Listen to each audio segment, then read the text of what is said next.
Delilah's story is one of the most famous in the Bible, yet it's a tale filled with betrayal, seduction, and ultimately, the downfall of a great man chosen by God.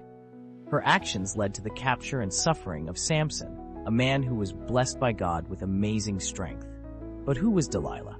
Why did she do what she did, and what can we learn from her story?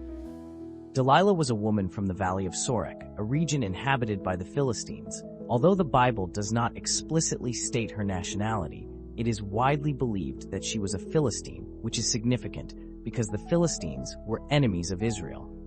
Samson, a judge of Israel who was chosen by God to deliver the Israelites from the Philistines, fell in love with her. This love became the root of his downfall. Now, what exactly did Delilah do? She was approached by the Philistine rulers who offered her a substantial amount of silver to discover the secret of Samson's amazing strength. This sum of money was tempting, and Delilah, whether motivated by greed, loyalty to her people, or perhaps even a mix of both, agreed to their proposal. Her task was simple, but treacherous. Find out what made Samson so strong and how he could be subdued. So, how did Delilah carry out her mission? She used the oldest trick in the book, seduction. Knowing that Samson loved her, she exploited his affection. She asked him repeatedly to reveal the secret of his strength, using her charm and emotional manipulation to wear him down. 3 times, Samson misled her, giving her false explanations. However, on the 4th attempt, she succeeded.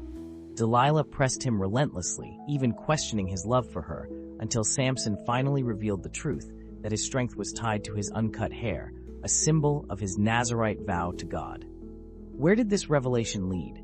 Once Delilah knew the truth, she wasted no time. She lulled Samson to sleep on her lap, called a man to shave off the 7 locks of his hair, and handed him over to the Philistines. With his hair gone, so was his strength. The Philistines seized him, gouged out his eyes, and made him a prisoner, forced to grind grain in their prison. When did this all happen? The events took place during the time when the Israelites were under Philistine oppression, a period characterized by conflict and strife. Samson, who had been a thorn in the side of the Philistines with his amazing strength and victories over them, was now powerless because of Delilah's betrayal. Why did Delilah do this? The Bible leaves her true motives open to interpretation. Was it purely for the money? Was it out of loyalty to her people, the Philistines? Or was she simply a woman who found herself in a position to make a choice, and she chose to side against Samson? What's clear is that her actions had devastating consequences. Samson was not just physically weakened, his capture was a symbolic defeat for the Israelites. The story doesn't end there, though. How does this story relate to the broader biblical narrative? In his final moments, Samson's strength was restored by God, allowing him to bring down the Philistine temple, killing himself and many of his enemies. This act of sacrifice echoes themes of redemption and the idea that even in weakness, God can still use someone for his amazing purpose. So where does this leave us today? Delilah's story serves as a cautionary tale.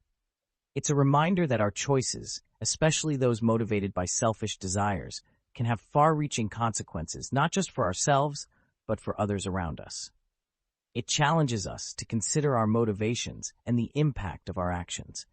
Are we like Delilah, driven by the wrong things, or are we striving to align our actions with God's amazing plan for us? Despite Delilah's betrayal, God's plan for Samson and for his people was fulfilled in an amazing way, and that is a message of hope for us all.